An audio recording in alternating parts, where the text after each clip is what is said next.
Hydraa కూల్చివేతలపైన Telangana high court serious అయింది.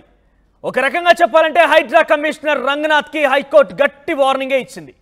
ఈ కూల్చివేతలపై పలు ప్రశ్నలు సంధించింది. ఆదివారం కూల్చాల్సిన అవసరం ఏముంది అంటూ కూడా రంగనాథ్ క్వశ్చన్ చేసింది.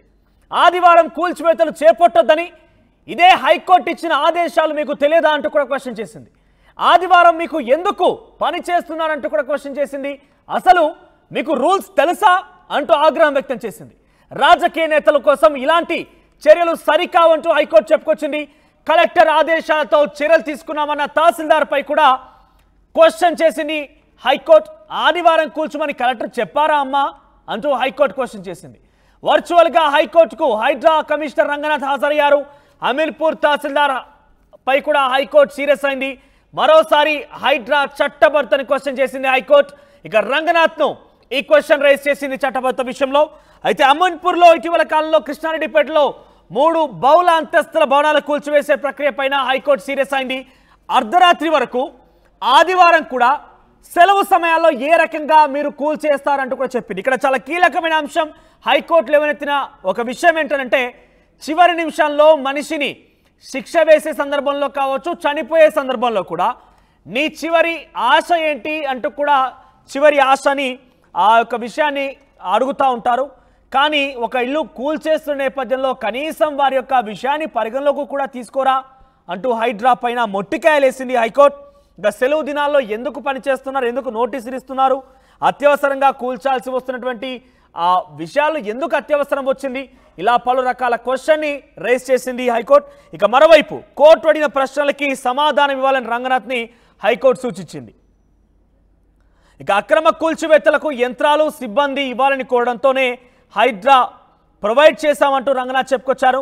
చార్మినార్ కూల్చివేతకు తహసీల్దార్ యంత్రాలు సిబ్బంది అడిగితే ఇక్కడ చాలా కీలకమైన అంశం మీరు గమనించాలి. చార్మినార్ కూల్చివేతలకు కూడా రెవెన్యూ అధికారులు కానీ ఇంతవరకు అధికారులు కానీ యంత్రాలు కావాలంటే ఇస్తారా అని మీ చట్టంలో ఉందా అంటూ రంగనాథ్ పై మొట్టికాయలేసింది హైకోర్టు. ఇక హైడ్రా ఇదే విధంగా ముందుకు వెళ్తే స్టే ఇవ్వాల్సి వస్తుంది అంటూ హైకోర్టు తీర్పునిచ్చింది. సో ఈ విషయం పైన ప్రస్తుతం చర్చనీయాంశం అవుతోంది. హైడ్రా కమిషనర్ రంగనాథ్ కి హైకోర్టు చాలా ఘాటుగా స్పందించింది, చాలా ఘాటుగా ప్రశ్నలు సంధించింది. అదే రకంగా కొన్ని ఘాటైన సమాధానాలు కూడా వచ్చింది. సో అక్కడ తహసీల్దార్ అడిగారు, అందుకే మేము యంత్రాలను ప్రొవైడ్ చేశాం కూల్చివేతలకు అని చెప్తున్న మీరు రేపటి రోజున చార్మినార్ కూల్చాలంటే యంత్రాలు సమకూర్చాలని తహసీల్దార్ అడిగితే ఇస్తారా? అసలు మీకున్న చట్టబద్ధత ఏంటి? సెలవు సమయాల్లో శని ఆదివారంలో మీరు పనిచేయడానికి అవసరం ఏమొచ్చింది? ఇక తహసీల్దార్ కూడా కలెక్టర్ ఆదేశాల మేరకే కూర్చోమంటూ చెప్తున్న సమాధానానికి గాను కలెక్టర్ ఆదివారాల్లో కూర్చోమని చెప్పారా? అర్ధరాత్రి చీకటి పడ్డాక పొద్దుపోయాక ఈ కూల్చడం ఏంటి? ఇదంతా అక్రమం. రాజకీయాల కోసం ఇటువంటి కూల్చివేతలు సరైన సమాధానం కాదంటూ హైకోర్టు హైడ్రా కమిషనర్ రంగనాథ్ పై చాలా ఘాటుగా సీరియస్ గా రియాక్ట్ అయింది. చాలా ఘాటు వార్నింగ్ కూడా ఇచ్చింది, గట్టిగా సమాధానం కూడా ఇచ్చింది. ఎస్, దీనిపై మరిన్ని అప్డేట్స్ దేవిక అందిస్తారు. ఎస్ దేవిక, ఈ విచారణలో ఎటువంటి కీలక విషయాలు వెల్లడించారు? ప్రస్తుతం ఈ విచారణకు సంబంధించి అంశాలపైన ఎటువంటి చర్చ కొనసాగుతోంది? ఎస్ మనోజ్, హైడ్రా కమిషనర్ రంగనాథ్ పై హైకోర్టు ఆగ్రహం చెందిందనే చెప్పాలి. ప్రస్తుతానికి ఇందులో పలు క్వశ్చన్స్ కూడా అడుగుతున్న తీరును కూడా మనం చూడొచ్చు. అయితే ప్రస్తుతానికి అయితే ఏదైతే ఈ అమీన్పూర్ హాస్పిటల్ కూల్చివేతపై హైకోర్టు విచారణ చేస్తుంది. అయితే ప్రస్తుతానికి వర్చువల్ గా అయితే హాజరయ్యారనే చెప్పాలి రంగనాథ్. దీనికి సంబంధించి కూడా కొన్ని ప్రశ్నలని అడుగుతున్నప్పటికీ వాటికి సంబంధించి మాత్రమే సమాధానం చెప్పాలి అంటూ కూడా హైకోర్టు గట్టిగా వాదించడం జరిగింది. అంటే ప్రస్తుతానికి ఏవైతే ఇప్పుడు కొన్ని ప్రశ్నలు ఉన్నాయో అవి మేము అడుగుతాము, వాటికి మాత్రమే సమాధానం చెప్పాలి, వీటికి సంబంధించి మేము ఏవైతే అడుగుతామో అవి కాకుండా ఇంకేవి చెప్పడానికి వీలు లేదు అంటూ కూడా గట్టిగా చురుగ్గా చెప్పిందనే చెప్పాలి. జంప్ చేయొద్దు హైడ్రా కమిషనర్ కి అంటూ కూడా ఈ క్వశ్చన్స్ ఏవైతే ఉన్నాయో వాటిని గ్యాప్ ఇవ్వద్దు, ఏది కూడా అంటే క్వశ్చన్స్ ని ఏ విధంగా అడుగుతున్నామో ప్రశ్నలు కూడా అదే ఘాటుగా చెప్పాలి అంటూ కూడా చెప్పడం జరుగుతుంది. ప్రస్తుతానికి ఏదైతే ఆదివారాలు ఉన్నాయంటే వర్కింగ్ డేస్ లో కాకుండా కేవలం ఆదివారంలో మాత్రమే ఎందుకని కూల్చివేతలు చేస్తున్నారు, అదే విధంగా నోటీసులు ఎందుకనే ముందుగానే ఇవ్వట్లేదు, కేవలం 48 గంటలు మాత్రమే ఉంచి 40 గంటల్లోనే ఎందుకు కూల్చివేతలు చేస్తున్నారు అంటూ కూడా ప్రశ్నించడం జరిగింది. దాదాపుగా కోర్టులో హాజరవ్వడం జరిగింది. దీనికి సంబంధించి అమీన్పూర్ తహసీల్దార్ ని కూడా ప్రశ్న అడగడం కూడా మనకి తెలుస్తా ఉంది. ఖాళీ చేయనంత మాత్రాన అత్యవసరంగా వెళ్లి కూల్చాల్సిన అవసరం ఏముంది అంటూ కూడా హైకోర్టు ప్రశ్నించడం జరిగింది. గతంలో కూడా స్టే ఇచ్చినప్పటికీ కూడా ఎందుకు దాన్ని ఉల్లంఘించడం జరిగింది అంటూ కూడా వివిధ రకాలుగా అయితే ప్రశ్నిస్తున్నట్టు కూడా మనకి తెలుస్తా ఉంది. అంటే పని దినాల్లో కాకుండా కేవలం ఎందుకు ఆదివారం పూట అర్ధరాత్రి వరకు కూడా కూల్చివేయాల్సిన అవసరం ఏముంది అంటూ కూడా పదే అడగడం జరుగుతుంది. కేవలం మేము అడిగిన ప్రశ్నలకి మాత్రమే సమాధానం చెప్పాలి అంటూ కూడా రంగనాథ్కి చెప్పడం అయితే తెలుస్తా ఉంది.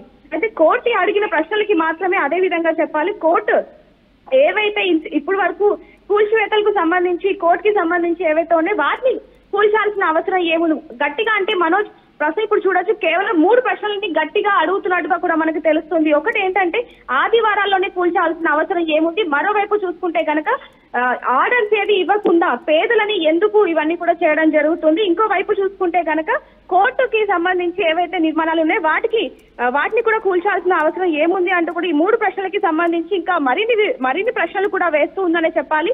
నిబంధనలు కనుక ఉల్లంఘిస్తే ఇప్పుడు ఉల్లంఘించిన వారి మీద కూడా యాక్షన్ తీసుకునే అవకాశం ఉంది అంటూ కూడా కోర్టు చెప్పడం జరుగుతుంది. ప్రస్తుతానికి మాత్రం ఇదే విధంగా గనక ఇంకా అదే విధంగా కనుక జరిగితే ఖచ్చితంగా దీనికి సంబంధించి మేము యాక్షన్ తీసుకుంటాము అంటూ కూడా చెప్పడం జరుగుతుంది. ఆదివారం నాడు ఏ విధంగా కూల్చివేస్తారు అనే దాని మీద మేము అడుగుతున్న ప్రశ్నలకి సమాధానం చెప్పాలి, ఏ విధంగా అయితే అడుగుతున్నామో అదే విధంగా సమాధానం ఇవ్వాలి అంటూ కూడా చెప్పడం జరుగుతుంది. అదే విధంగా ఎఫ్టీఎల్ బఫర్ జోన్ లో ఉన్నాయి అని చెప్పి కూడా మీరు మార్పు చేయకుండా ఏ విధంగా కూల్చివేతలు చేస్తారు అంటూ కూడా ప్రశ్నలు లేవెత్తుతుందనే చెప్పాలి. దీనికి సంబంధించి కూడా రంగనాథ్ ఏ విధంగా సమాధానం ఇస్తారు అనే దాని మీద కూడా ప్రశ్నలు చాలా వరకు అయితే వస్తున్నాయి మనోజ్.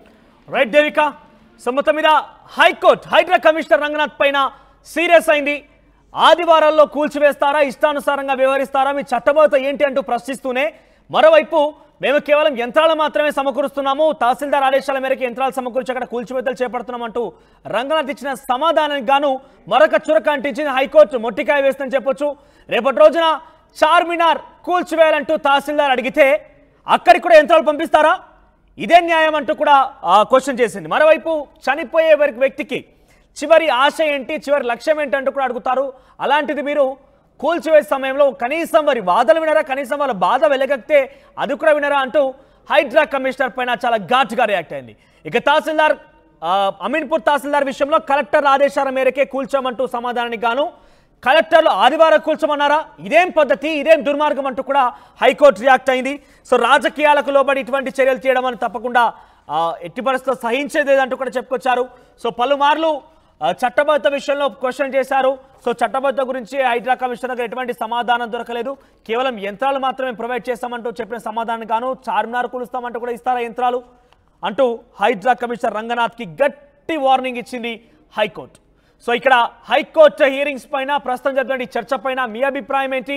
హైడ్రా కాస్త గ్యాప్ ఇచ్చింది, కాస్త బ్రేక్ ఇచ్చింది. ఒకటి హైకోర్టు ఇన్వాల్వ్మెంట్తో మరొక 2 మహిళలు కూడా హైడ్రా కారణంగా మరణించారని ఒక వార్త రావడంతో మూసీకి సంబంధించిన పరివాహక ప్రాంత ప్రజలు పెద్ద ఎత్తున ఆందోళన చెందడంతో హైడ్రా కాస్త బ్రేక్ ఇచ్చింది.